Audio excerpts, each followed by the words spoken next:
जय हिंद दोस्तों, मैं Suman Patel lead mathematics YouTube channel पर आपका स्वागत करता हूं। आज जो है इस वीडियो में हम लोग मुगल कालीन साहित्य के बारे में अध्ययन करेंगे और इसके पहले हम लगभग 10 वीडियो कंप्लीट दे चुके हैं। जो भी पिछले वीडियो नहीं देखे हैं उसका लिंक हम डिस्क्रिप्शन में दे देंगे, आप वहां से सारे वीडियो को जाके देख सकते हैं। और एक बात और, अगर इसका पीडीएफ प्राप्त करना हो तो आप मेरा टेलीग्राम चैनल लीड मैथमेटिक्स को ज्वाइन करें। लीड मैथमेटिक्स को ज्वाइन करें, वहाँ सारे जो है वीडियो का आपका पीडीएफ मिल जाएगा। तो चलिए देखते हैं क्वेश्चन नंबर। इसका जो है पहले इंपॉर्टेंट फैक्ट्स देखेंगे, उसके बाद इससे रिलेटेड जितने भी क्वेश्चन पूछा गया है उस सारा अध्ययन करेंगे। ठीक है, चलिए पहला पॉइंट देखेंगे। कहते कि गुलबदन बेगम बाबर की पुत्री थी। किसकी पुत्री थी? बाबर की पुत्री थी। उनका जन्म जो है 1523 ईस्वी में हुआ था, मृत्यु 1603 में हुई थी। उसने अपने प्रसिद्ध रचना हुमायूं नामा में ऐतिहासिक विवरण लिखे थे। ऐतिहासिक विवरण लिखे थे। अकबर बहुत सम्मान करता था। अकबर जो है उसका बहुत सम्मान करता था। गुलबदन बेगम ने स्वयं लिखा है कि उसने अकबर के आदेश पर बाबर और हुमायूं का इतिहास अपनी स्मृति से लिखा था। गुलबदन बेगम ने अपनी इस रचना में हुमायूं और कमरान के मध्य युद्ध का भी वर्णन किया है। चलिए नेक्स्ट पॉइंट देखेंगे। नेक्स्ट पॉइंट है कि महम अनगा ने दिल्ली के पुराने किले में खैरुल मंजिल अथवा खैर उल मंजिल नामक मदरसे की स्थापना करवाई थी, जिससे मदरसा ए बेगम भी कहा जाता है। जिसे क्या कहते हैं? मदरसा ए बेगम। संस्कृत ग्रंथ हितोपदेश का फारसी भाषा में अनुवाद 1450 ईस्वी के आसपास ताज अल दीन मुफ्ती अल मलिकी द्वारा मुफरी अल कुबाल नाम से किया गया था। ताज अल दीन मुफ्ती अल मलिकी को ही त्रुटि बस कुछ पुस्तकों में ताजुल माली लिखा गया है। ठीक है, चलिए देखते हैं नेक्स्ट। कहता है कि मुगल कालीन लेखक और उनकी पुस्तकें। इसको ध्यान से याद कर लेंगे आप लोग। लेखक है और दूसरे साइड पुस्तक है। तो निजामुद्दीन अहमद ने तबकाते नासरी किसने लिखा है? निजामुद्दीन अहमद ने। और तारीख़े शेरशाही लिखा है किसने? अब्बास खां सरवानी ने तारीख़े शेरशाही लिखा है। ताजुल मासिर लिखा है किसने? हसन निजामी। नेक्स्ट है हुमायूं नामा, ये ख्वादमीर है। किसने है? ख्वादमीर। और नुक्सा ए दिलकुशा, ये भीमसेन के द्वारा। किसके द्वारा? भीमसेन के द्वारा नुक्सा ए दिलकुशा। आलमगीर नामा, ये मिर्जा मोहम्मद काजिम। चलिए नेक्स्ट देखते हैं। कहते हैं कि सियार उल मुतखरीन, ये गुलाम हुसैन के द्वारा। चलिए आगे चलते हैं। कहता है कि मोहम्मद सालेह आलमे सालेह जो है किसने लिखा है? मोहम्मद सालेह ने। और शाहजहांनामा इनायत खान ने। चहार चमन जो है चंद्रभान ब्राह्मण ने। और इकबाल नामा ए जहांगीरी, ये मोतमिंद खान ने। चलिए देखते हैं नेक्स्ट पॉइंट। इसको जो आप लोग याद कर लेंगे। नेक्स्ट पॉइंट है, कहता है कि अब्दुल हमीद लाहौरी शाहजहां के शासनकाल का एक राजकीय इतिहासकार था। उसने अपनी पुस्तक पादशाहनामा में शाहजहां कालीन इतिहास का वर्णन किया। अकबर द्वारा स्थापित अनुवाद विभाग में संस्कृत, अरबी, तुर्की एवं ग्रीक भाषाओं के अनेक कृति का अनुवाद फारसी भाषा में किया गया। कहते कि पंचतंत्र का अनुवाद विभिन्न शासकों के काल में अलग अलग नाम से किया गया। चलिए गजनी काल में नसरुल्लाह मुंशी सिराजी ने कलिका व दिमनाह बेहराम शाही के नाम से सुल्तान हुसैन मिर्जा के काल में मुल्ला वाइज हुसैन कासफी ने, अनबर ए सुहाइली ने के नाम से एवं अकबर के काल में अबुल फजल ने आयर ए दानिश के नाम से, आयर ए दाइश के नाम से। चलिए नेक्स्ट देखेंगे, कहता है कि अकबरनामा अकबर के नवरत्न में से एक अबुल फजल के द्वारा अकबर के शासनकाल के आधिकारिक वृत्तांत के रूप में लिखा गया था। यह 3 भागों में है। इसका तीसरा भाग आईने अकबरी, तीसरा भाग क्या है?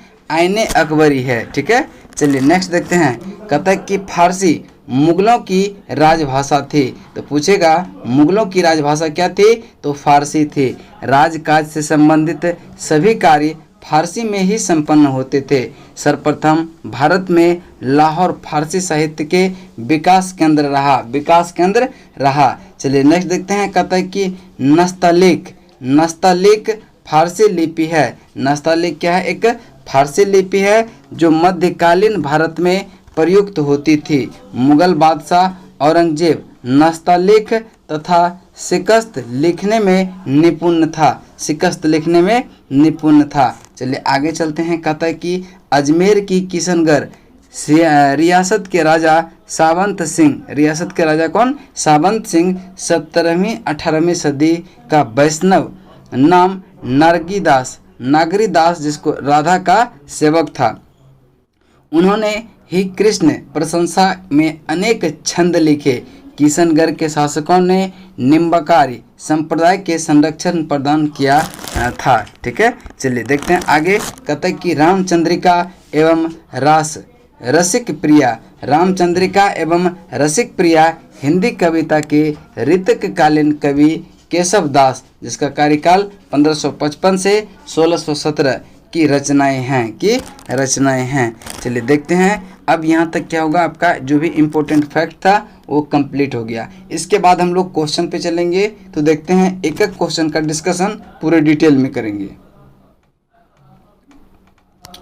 देखेंगे कि बाबरनामा का अंग्रेजी अनुवाद किसने किया था? तो बाबरनामा का अंग्रेजी अनुवाद लेडन और रस्किन द्वारा हुआ था। ऑप्शन ए आपका राइट आंसर होगा। चलिए देखेंगे। कहते हैं कि तुजुक ए बाबरी अथवा बाबरनामा को बाबर ने अपनी मातृभाषा तुर्की में लिखा था। पायंदा खां और अब्दुल रहीम खाना ने फारसी में इसका अनुवाद किया, जबकि बाबरनामा का अंग्रेजी अनुवाद जॉन लेडन और विलियम रस्किन ने किया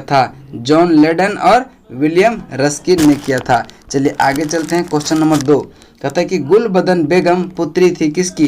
तो गुलबदन बेगम बाबर की पुत्री थी। ऑप्शन ए आपका राइट आंसर होगा। नेक्स्ट देखेंगे इसकी व्याख्या। कहता है गुलबदन बेगम बाबर की पुत्री थी जिसका जन्म जो है 1523 ईस्वी में, मृत्यु 1603 ईस्वी में। अपने प्रसिद्ध रचना हुमायूंनामा में ऐतिहासिक विवरण लिखे। अकबर उसका बहुत सम्मान करता था। गुलबदन बेगम ने स्वयं लिखा है कि उसने जो है अकबर के आदेश पर बाबर और हुमायूं का इतिहास अपनी स्मृति से लिखा। गुलबदन बेगम ने अपने इस रचना में हुमायूं और कमरान के मध्य युद्ध का भी वर्णन किया। चलिए नेक्स्ट क्वेश्चन देखते हैं। क्वेश्चन नंबर 3 है। कहता है कि मुगल काल में निम्नलिखित में से किस महिला ने ऐतिहासिक विवरण लिखे थे? तो गुलबदन बेगम। Option A Gulbadan Begum.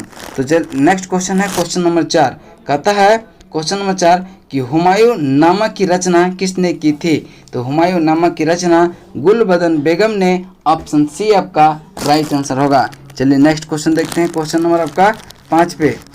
Question number 5 कहता है कि हुमायूं नामा की रचना किसने किया? तो हुमायूं नामा की रचना उपरोक्त में से कोई नहीं किया था, यानी कि बदायूं भी नहीं था, अहमद यादगार भी नहीं, अबुल फजल भी नहीं था। तो इसका राइट आंसर कौन सा हो जाएगा? डी। इसका राइट आंसर होगा डी। चलिए नेक्स्ट क्वेश्चन है। क्वेश्चन नंबर 6 कहता है कि दिल्ली का वह शिक्षा केंद्र जो मदरसा ए बेगम कहलाता था किसके द्वारा स्थापित किया गया था? तो ये महम अनगा द्वारा स्थापित किया गया था। ऑप्शन बी आपका राइट आंसर होगा। चलिए नेक्स्ट क्वेश्चन देखते हैं इसकी व्याख्या। कहता है कि माहम अनगा ने दिल्ली के पुराने किले में खैरुल मंजिल अथवा खैर उल मंजिल नामक मदरसे की स्थापना कराई थी, जिसे मदरसा ए बेगम भी कहा जाता था। चलिए नेक्स्ट देखते हैं क्वेश्चन नंबर 7। कहता है कि निम्नलिखित में से किसे हितोपदेश का फारसी में अनुवाद किया था। हितोपदेश का फारसी में अनुवाद किया था ताजुल माली ने। ऑप्शन डी आपका राइट आंसर होगा। चलिए देखते हैं इसकी व्याख्या। कहता है कि संस्कृत ग्रंथ हितोपदेश का फारसी भाषा में अनुवाद 1450 ईस्वी के आसपास ताजुल अल दीन मुफ्ती अल मलिकी द्वारा मुफरीह अल कुबाल नाम से किया गया था। ताज अल दीन मुफ्ती अल मलिकी को त्रुटिहीन बस इस पुस्तक में ताजुल माली लिखा गया। चलिए नेक्स्ट क्वेश्चन देखते हैं। देखें क्वेश्चन नंबर 8। कहता है कि सूची 1 को सूची 2 से सुमेलित कीजिए तथा सूची के दिए गए कूट का प्रयोग करते हुए सही उत्तर का चयन करें। तो देखेंगे कि हसन निजामी, ये जो है हसन निजामी संबंधित है किसके, ताजुल मासिर से, और ख्वाद अमीर ये संबंधित है हुमायूं नामा से। ऑप्शन 3 ठीक है। और मोहम्मद काजिन जो है ये आलमगीर नामा से संबंधित है। भीमसेन नुक्स ए दिलकुशा। तो आपका राइट आंसर 4 3 1 2 हो जाएगा। तो 4 3 1 2 देखते हैं किसमें ऑप्शन में है। ऑप्शन ए आपका क्या हो जाएगा, राइट आंसर होगा। नेक्स्ट देखते हैं इसकी व्याख्या देख लेते हैं। कहता है कि सही सुमेल इस प्रकार है। हसन निजामी, ताजुल मासिर, ख्वाद अमीर, हुमायूं नामा, मोहम्मद काजिन, आलमगीर नामा, भीमसेन नुक्सा ए दिलकुशा। चलिए नेक्स्ट देखते हैं क्वेश्चन नंबर आपका क्वेश्चन नंबर फिर कौन है, 9 नंबर क्वेश्चन है कि सुमेलित करें पुस्तक के नाम, उसके लेखक और निम्न कूट में सही उत्तर का चयन करें। तो देखिए एक साइड क्या है, पुस्तक है और एक साइड लेखक है। आलमगीर नामा का मिर्जा मोहम्मद काजिम। तबकाते अकबरी ये निजामुद्दीन अहमद यानी 4। चहार चमन जो है ये चंद्रभान ब्राह्मण। और इकबाल नामा जहांगीरी ये मुअत्तमद खां। तो इसका राइट आंसर होगा 2 4 3 1। 2 4 3 1 देखते हैं किस ऑप्शन में है। 2 4 3 1 ऑप्शन डी है, यही आपका राइट आंसर हो जाएगा। देखिए सही सुमेलित इस प्रकार है कि आलमगीर नामा मिर्जा मोहम्मद काजिम, तबकाते अकबरी निजामुद्दीन अहमद, और चहार चमन चंद्रभान ब्राह्मण, इकबाल नामा जहांगीरी मुहत्तमद खां। ठीक है, मुहत्तमद खां। चलिए नेक्स्ट क्वेश्चन देखते हैं क्वेश्चन नंबर 10। कहता है कि तबकात ए अकबरी किसने लिखी थी। तो निजामुद्दीन अहमद। चलिए देखते हैं इसकी व्याख्या को। ख्वाजा निजामुद्दीन अहमद ने तबकात ए अकबरी की रचना की, जिसे तारीख ए निजामी भी कहते हैं। चलिए देखेंगे क्वेश्चन नंबर 11। कहता है कि निम्न मुसलमान विद्वान में से हिंदी साहित्य के लिए किसका सबसे महत्वपूर्ण योगदान है। तो इसका राइट आंसर होगा अब्दुल रहीम खान खाना। ऑप्शन सी आपका राइट आंसर होगा। चलिए देखते हैं क्वेश्चन नंबर 12 पे।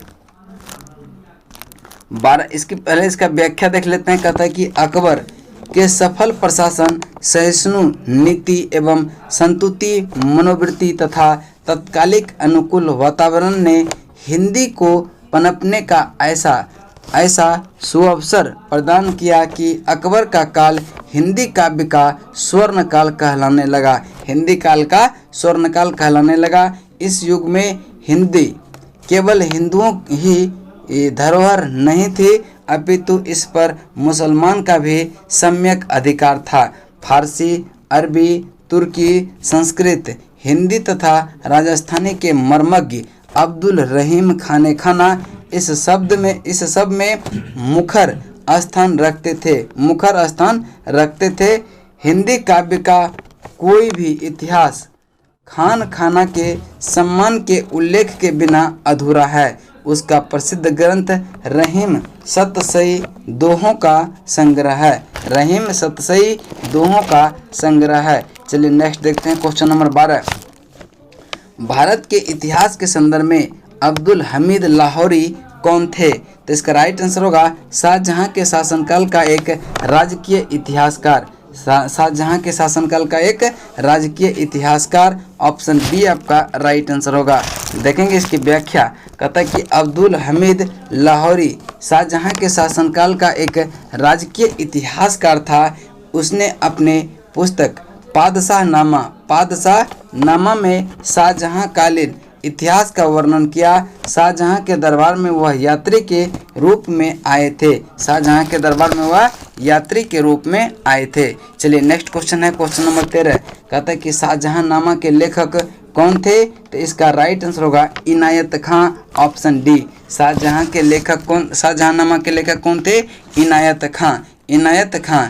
चलिए देखते हैं इसकी व्याख्या। कहता है कि शाहजहांनामा पुस्तक के लेखक इनायत खां थे। कौन थे? इनायत खां। चलिए नेक्स्ट देखते हैं क्वेश्चन नंबर। कहता है कि निम्नलिखित में से कौन सा सुमेलित है? बाबर, तुजुक ए बाबरी, ये क्या है आपका? सुमेलित है। तो ऑप्शन ए आपका राइट आंसर हो जाएगा, ऑप्शन ए। ठीक है, दिए गए विकल्प देखिए इसकी व्याख्या। दिए गए विकल्प ए सही सुमेलित है। तुजुक ए बाबरी बाबर की प्रसिद्ध कृति है जो तुर्की भाषा में मुबैयान शैली में लिखी गई है। हुमायूंनामा गुलबदन बेगम, तारीख शेरशाही अब्बास खां सरवानी ने लिखा, जबकि तबकात अकबरी की रचना निजामुद्दीन अहमद ने की, जो फारसी भाषा में लिपिबद्ध है। चलिए नेक्स्ट क्वेश्चन देखते हैं। क्वेश्चन नंबर आपका कहता है कि निम्नलिखित में से कौन सा सही सुमेलित नहीं है? तो चलेंगे, पुस्तकें हैं और लेखक हैं। कहता है कि तबकात ए नासरी, मिनहाजुस सिराज जसजानी, ये सही है। तारीख ए फिरोजशाही, शम्स ए सिराज अफीफ, ये भी क्या आपका सही है। तुगलकनामा के लेखक अमीर खुसरो था, इब्न बतूता नहीं था। तो इसका राइट आंसर कौन सा? कहता है कौन सुमेलित नहीं है? तो सी जो है आपका सुमेलित नहीं है, यही आपका राइट आंसर होगा। हुमायूंनामा का लेखक कौन है? गुलबदन बेगम, तो ये सही है। ठीक है, तो आपका तुगलकनामा जो है ये इब्न बतूता का नहीं, अमीर खुसरो का है। चलिए चलते हैं इसकी व्याख्या। कहता है कि तुगलकनामा का लेखक अमीर खुसरो था। कौन था? अमीर खुसरो, जबकि इब्न बतूता ने अपने यात्रा वृत्तांत रेहला पुस्तक में लिखा था। अन्य प्रश्न में सब क्या है? पुस्तक सही सुमेलित है। चलिए नेक्स्ट क्वेश्चन है 16 नंबर। कहता है कि अनवार ए सुहेली नामक ग्रंथ निम्नलिखित में से किसका अनुवाद है? तो ये पंचतंत्र का है। पंचतंत्र का ऑप्शन ए आपका राइट आंसर होगा। नेक्स्ट देखेंगे इसकी व्याख्या। पंचतंत्र का अनुवाद विभिन्न शासकों के काल में अलग अलग नामों से किया गया। गजनबी काल में नसरुल्लाह मुंशी सिराजी ने कलीला व दिमनाह बेहराम शाही के नाम से, सुल्तान हुसैन मुर्जा के काल में मुल्ला वाइस हुसैन कासफी ने अनवर ए सुहेली के नाम से, एवं अकबर के काल में अबुल फजल ने आयर ए दानिश के नाम से किया। चलिए नेक्स्ट क्वेश्चन देखते हैं। Question number 17। अबुल फजल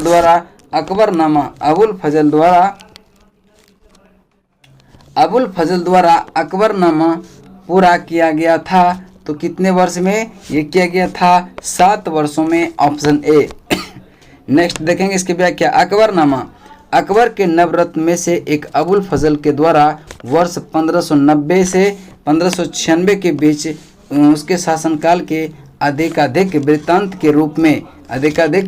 के रूप में लिखा गया था। कुछ पुस्तकों में अकबरनामा पूर्ण करने का वर्ष 7 से अधिक भी इन 12 या 13 वर्ष बताया गया है। यही कारण है कि उत्तर प्रदेश लोक सेवा आयोग ने इस प्रश्न का मूल्यांकन को क्या कर दिया था, बाहर कर दिया था। ठीक है, चलिए नेक्स्ट क्वेश्चन ध्यान में रखेंगे। 18 नंबर कहता है कि मुगल काल में दरबारी भाषा, मुगल काल में दरबारी भाषा क्या था, तो ये फारसी था। ऑप्शन सी आपका राइट आंसर होगा। चलिए देखते हैं इसकी व्याख्या। कहता है कि मुगल काल में दरबारी भाषा फारसी थी। अकबर द्वारा स्थापित अनुवाद विभाग में संस्कृत, अरबी, तुर्की एवं ग्रीक भाषाओं की अनेक कृतियों का अनुवाद फारसी भाषा में किया गया, फारसी भाषा में किया गया। चलिए नेक्स्ट क्वेश्चन देखते हैं।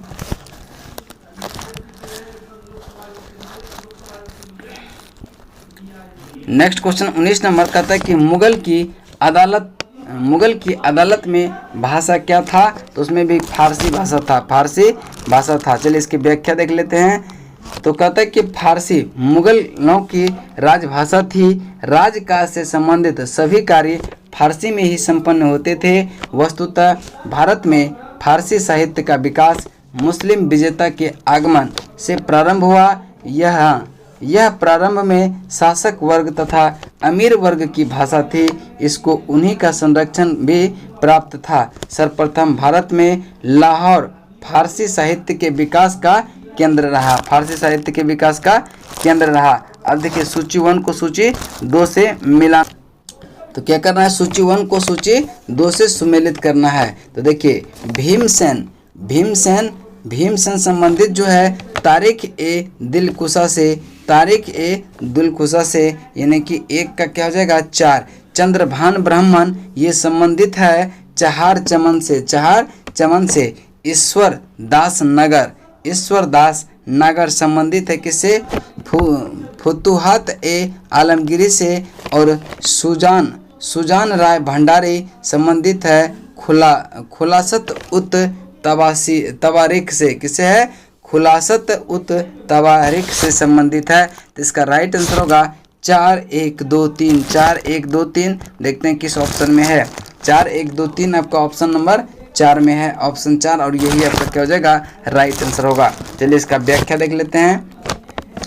भीमसेन कायस्थ ये जो है संबंधित है तारीख ए दिलकुशा से। चंद्रभान ब्राह्मण चहार चमन से। ईश्वर दास नागर फतुहत ए आलमगिरी से।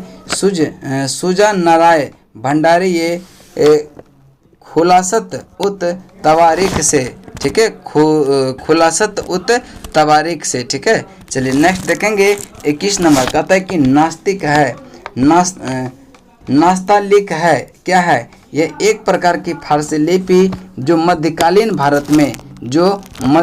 भारत में प्रयुक्त होती थी, प्रयुक्त होती थी, उसको क्या कहते थे, नास्तालिक कहते थे, नास्तालिक। देखिए इसकी व्याख्या है। कहता है कि नास्तालिक एक फारसी लिपि है जो मध्यकालीन भारत में प्रयुक्त होती थी। मुगल बादशाह औरंगजेब नास्तालिक तथा शिकस्त लिखने में निपुण था। चलिए नेक्स्ट देखते हैं इसके अगला क्वेश्चन।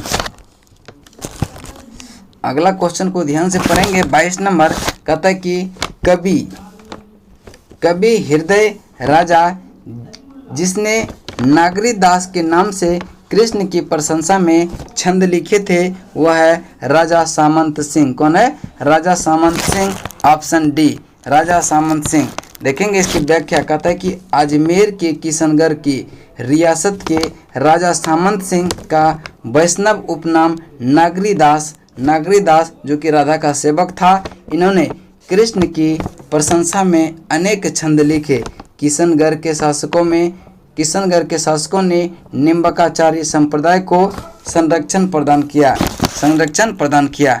चलिए नेक्स्ट देखते हैं क्वेश्चन नंबर 23। कहता है कि निम्नलिखित में से किस एक ने महत्वपूर्ण कृतियां रामचंद्रिका एवं रसिक प्रिय की रचना किया था, तो केशव ने किया था। ऑप्शन ए आपका राइट आंसर होगा। नेक्स्ट देखेंगे इसकी व्याख्या। कहता है कि रामचंद्रिका एवं रसिक प्रिया हिंदी कविता के रीतिकालीन कवि केशव 1555 से 1617 की रचना है। तो यहाँ पे क्या होता है आपका ये टॉपिक समाप्त होता है। फिर नेक्स्ट टॉपिक हम लेके आएंगे नेक्स्ट वीडियो में। चलिए तब तक के लिए जय हिंद जय भारत।